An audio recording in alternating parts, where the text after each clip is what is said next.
Welcome back दोस्तों आज की वीडियो में कक्षा 9 के प्रश्नावली 1.3 संख्या पद्धति के प्रश्न नंबर 3 से प्रश्न नंबर 9 तक के सभी प्रश्नों को हल करने वाले हैं।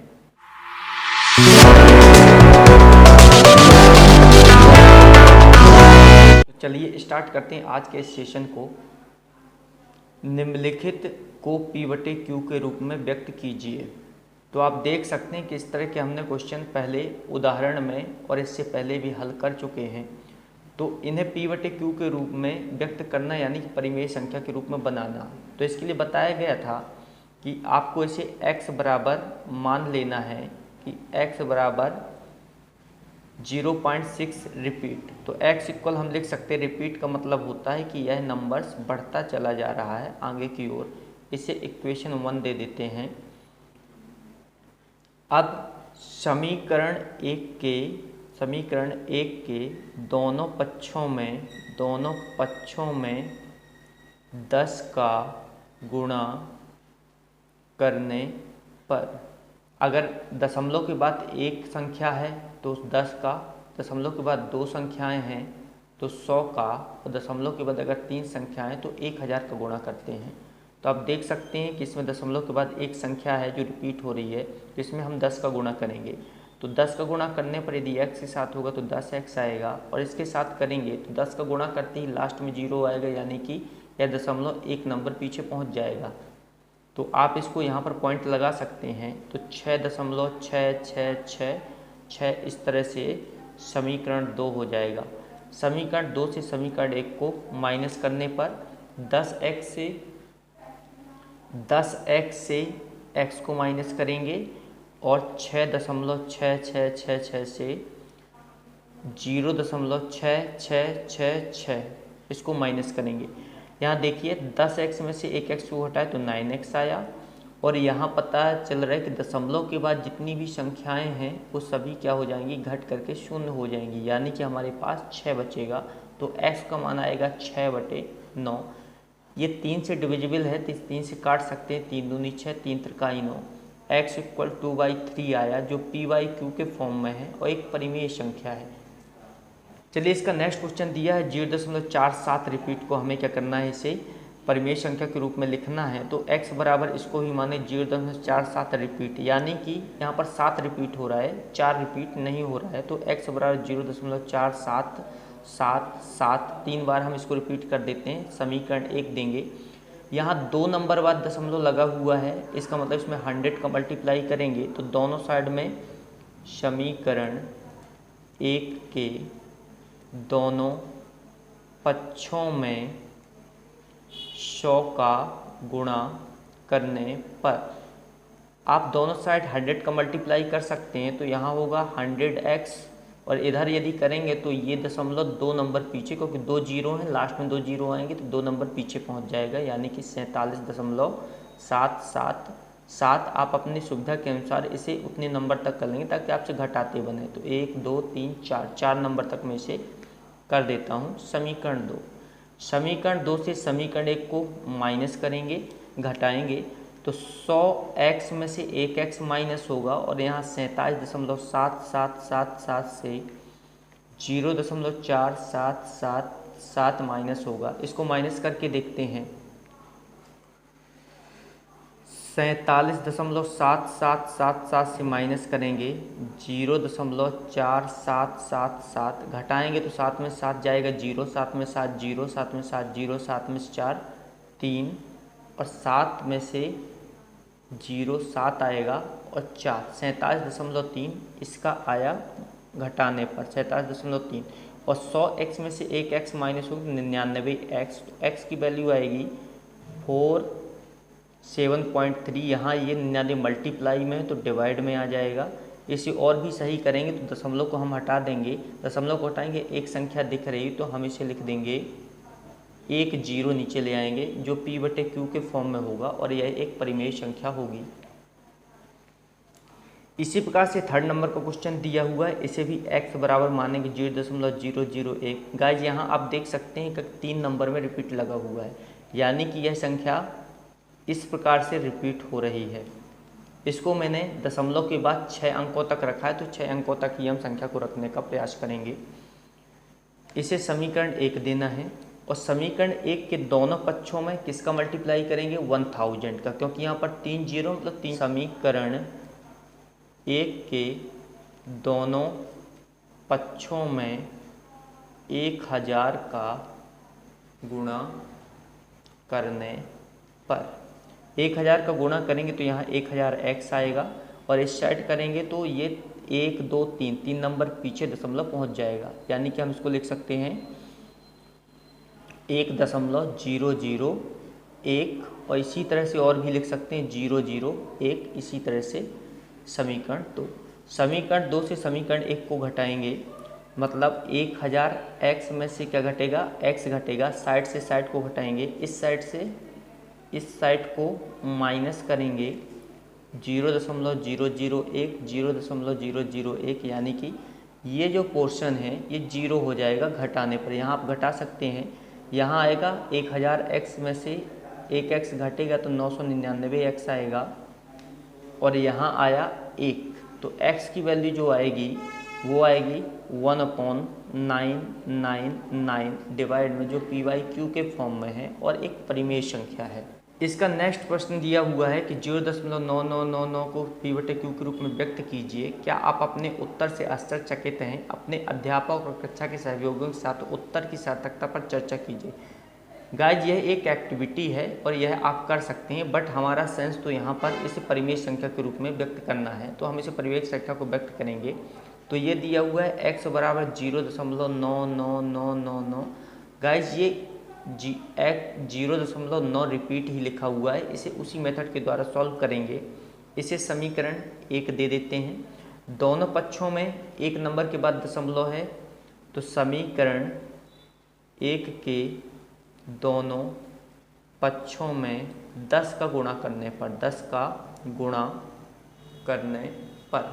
का गुणा करेंगे तो 10x बराबर 1 नंबर पीछे दशमलव आ जाएगा, तो इसको आप इस तरह से लिख सकते हैं। समीकरण 2 हो गया।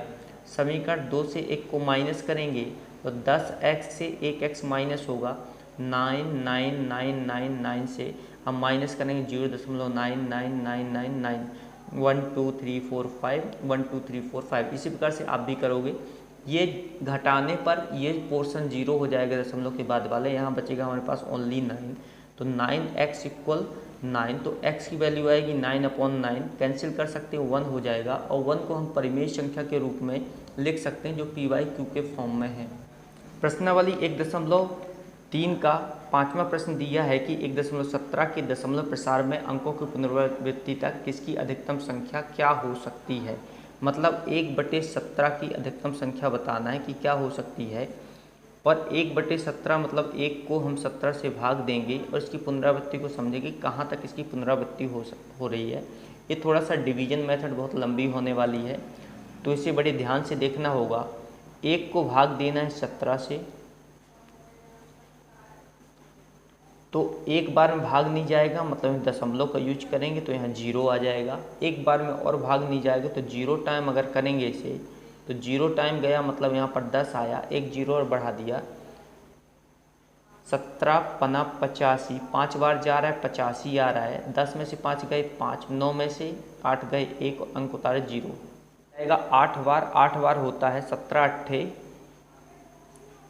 136, माइनस करने पर 10 में से 6 गए 4 और 14 में से 12 गए 1, अंक उतारा 0, एक बार और जाएगा 8 बार में तो आएगा 136, घटाएंगे तो 6 4 10, ये कैंसिल हो गया, अंक उतारा 0।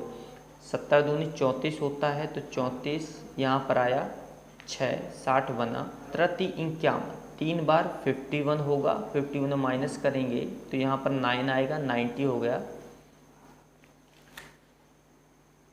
17 पना 85, 5 बार में 85 हुआ, माइनस करने पर यहाँ पर 5 आएगा 0। 17 दूनी 34, 34 आया और माइनस करने पर 10 में से 4 गए 6 और यहाँ 1, अंक उतारा 0। 17 नमा 9 टाइम जा रहा है, 17 नमा 153, 159 टाइम में 17 9 जब 153, इसको माइनस करेंगे तो 10 में 7 3 जाएगा तो 7 आएगा, और 15 कैंसिल, 0 आया। 17 4 जा 68 होता है, यहाँ पर 2 आएगा, और इसी तरह से 20 बनेगा। 17 1 जा 17 होगा, 17 से यहाँ 3 हुआ, ये 30 बना। 17 1 जा 17, पुनः 1 आ रहा है तो 17 1 जा 17, इसी प्रकार से करेंगे तो -3 हो जाएगा। ये लॉन्ग जा रहा है, इस कारण से मैं इसे 30 को यहाँ से पुनः स्टार्ट कर रहा हूँ, और इसे हम 17 से डिवाइड कर रहे हैं, तो यही, और 130 को हम यहाँ से क्या करेंगे, डिवाइड करेंगे, तो 17 सत्ते 119,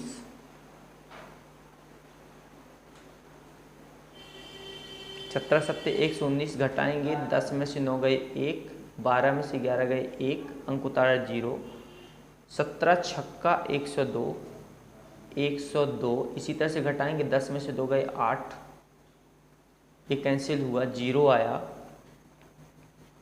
और 17 चौको 68, 68 घटाने पर 10 में से 8 गए 2, और 7 में से 6 गए 1, अंक उतारा 0, 17 सत्ते 119, और घटाने पर 1 आया। और आप देख सकते हैं कि हमने इसे 1 से स्टार्ट किया था और 1 पर ये समाप्त हुए, यानी कि इसका जो दशमलव प्रसार हुआ है 0.05882352 2352 94 117117 यानी कि 1 2 3 4 5 6 7 8 9 10 11 12 13 14 15 16, इसकी पुनरावृत्ति 16 बार हुई है। 16 बार दशमलव के 16 अंकों तक इसकी पुनरावृत्ति हुई है, और जो 17 से 1 घटाने के बराबर है, मतलब 17 से 1 घटाने के बराबर है, या 17 से 1 को घटाएं 16, यानी 16 बार में से हम सॉल्व कर सकते हैं। नंबर 6 में एक एक्टिविटी दी हुई है जो आपको कक्षा में करना है, तो आप उसे कर सकते हैं। प्रश्न नंबर 7 इसका दिया हुआ है, 3 संख्याएं लिखो जिसमें दशमलव प्रसार अनावशानी अनावर्ती हो। तो इससे पहले वाली क्लास में हमने इसके बारे में पढ़ा है, तो आप देख सकते हैं 0.1001 एक अनावसानी दशमलव है, क्योंकि यहाँ 2 जीरो के बाद 3 जीरो, 3 जीरो के बाद 4 जीरो, और एक रिपीट हो रहे। √2 का एक प्रसार है, √3 का प्रसार है 0.2002, ये भी उसी प्रकार से बढ़ता चला जा रहा है। √5 का प्रसार है 0.3003, इसी प्रकार से ये भी बढ़ता चला रहा है। तो इस प्रकार से ये 3 संख्याएं हैं का प्रसार अनावशानी अनावर्ती है। प्रश्न नंबर 8 दिया है कि परिमेय संख्याओं 5/7 और 9/11 के बीच 3 भिन्न भिन्न अपरिमेय संख्याएं लिखना है। तो इस तरह से अपरिमेय संख्याएं हम पहले निकाल चुके हैं। सबसे पहले इसकी अपरिमेय संख्या निकालते हैं और इसकी अपरिमेय संख्या निकालते हैं दशमलव के कुछ स्थानों तक। तो 5 को यहाँ 7 से भाग करेंगे तो दशमलव आएगा यहाँ पर 0, 7 सत्ते 49, यहाँ पर आया 1, 7 एकम 7 घटाने पर 3, 7 चौको 28 घटाने पर 2, 7 दूनी 14, यहाँ आएगा 6 घटाने पर 7 अट्ठे 56, यहाँ पर आएगा 4, और इसी तरह से आगे बढ़ाएंगे तो 7 पनप 35 आएगा, यहाँ पर 5। ये 5 से स्टार्ट हुआ और 5 पर समाप्त हुआ, यानी यहाँ पुनः ये रिपीट होने वाला है। तो इसे हम लिख सकते हैं 0.714285। इसी प्रकार से 9/11 का प्रसार करेंगे, 9 को 11 से डिवाइड करेंगे, यहाँ पर पॉइंट लगेगा 0 आएगा। 11 8 88 घटाने पर आएगा 2, मतलब 20 बना। 11 एकम 11 घटाने पर 9 आया, और इसी तरह से फिर ये बढ़ने वाला है। 11 8 88 घटाने पर 2 आया, और 11 एकम 11 फिर से घटाएंगे तो 9 आएगा। इसी तरह से बढ़ता चला जाएगा, मतलब 81 81 81। इस प्रकार से 9/11 का जो दशमलव प्रसार होगा 0.81 इस तरह से हम लिख सकते हैं। तो हम देख सकते हैं कि 5 बटे 7 का 0.714285 इसका प्रसार है और 9/11 का प्रसार है 0.818181। तो इस प्रकार से हमें 3 और यहाँ पर बीच में ऐसी संख्याएं बताना है जो संख्याएं अपरिमेय हैं बताना है। तो आप देख सकते हैं कि 71 है और ये 81 है, इनके बीच में हमें 73 भी मिलता है। तो कोई ऐसी संख्या भी हो सकती है जो लगातार इस तरह से बढ़ेगी, कोई ऐसी संख्या भी हो सकती है जो इस तरह से बढ़ेगी, और कोई ऐसी संख्या भी हो सकती है जो इस तरह से बढ़ेगी।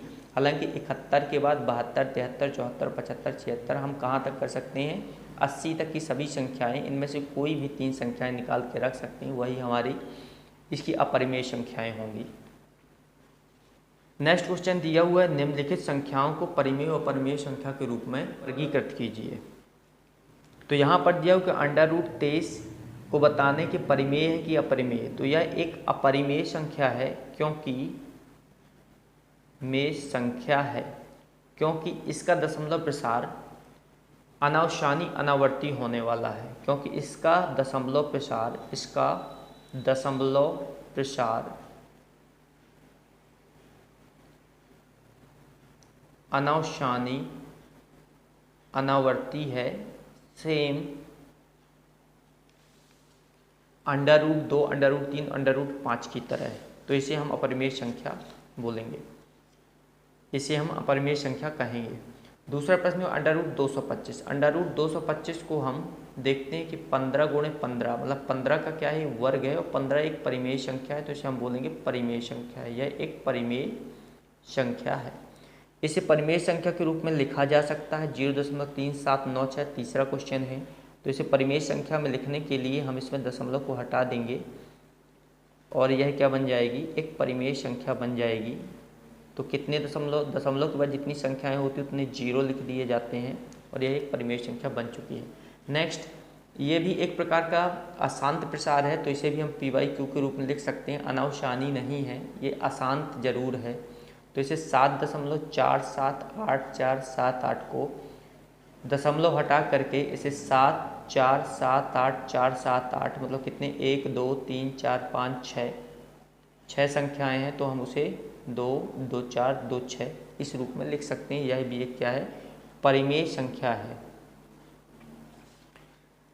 गाइज इसको आप देख सकते हैं कि 1.10100100 ये अनावशानी अनावर्ती दशमलव है, अनावशानी अनावर्ती दशमलव है, सही दशमलव है। इस कारण